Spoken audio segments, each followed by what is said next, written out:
ಏನಂದ್ರಿ ಅಣ್ಣ? ನಮ್ಗೆ ಹಳ್ಳಿ ಹುಡುಗರಿಗೆ ಹೆಣ್ಣು ಸಿಗ್ತಿಲ್ಲ ಏನಾರ ಹೇಳ್ರಿ ಅಂದ್ರಲ್ಲ.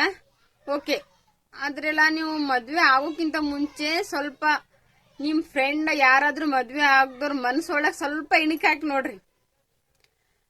ಜವಾಬ್ದಾರಿ ಅನ್ನೋದು ಹಾಕೊಂಡ್ ಜಡಿತಾ ಇರುತ್ತೆ. ನಿಜವಾಗ್ಲು ಹೆಣ್ಮಕ್ಳು ಗಣಸ್ ಮಕ್ಳು ಅದು ಏನೋ ನೋಡಂಗಿಲ್ಲ. ಜವಾಬ್ದಾರಿ ಅನ್ನೋದು ಸಣ್ಣ ಸಣ್ಣ ಮಕ್ಳಿಗೂ ಬಿಡಂಗಿಲ್ಲ. ಅದು ನೋಡ್ತಿರಲ್ಲ, ರೋಡ್ ಸೈಡ್ ಎಲ್ಲ ಪುಗ್ಗ ಮಾರ್ಲಿತ್ತಿರ್ತಾರ, ಏನೇನೋ ಮಾಡ್ಲಿರ್ತಾರ. ಒಬ್ಬೊಬ್ರ ಲೈಫ್ ಹೆಂಗಿರ್ತದ, ಅವು ಮಕ್ಳದ್ ಹೆಂಗಿರ್ತದ ಲೈಫ್. ಈಗೇನ್ ರಾಜ್ಕುಮಾರ್ ಅಂತಾರ ಆರಾಮಾಗಿದ್ದೀರಿ, ನಿಮ್ ರಾಣಿನೂ ಒಂಥರ ಆರಾಮಾಗಿದ್ದಾರೆ, ರಾಣಿ ತರ.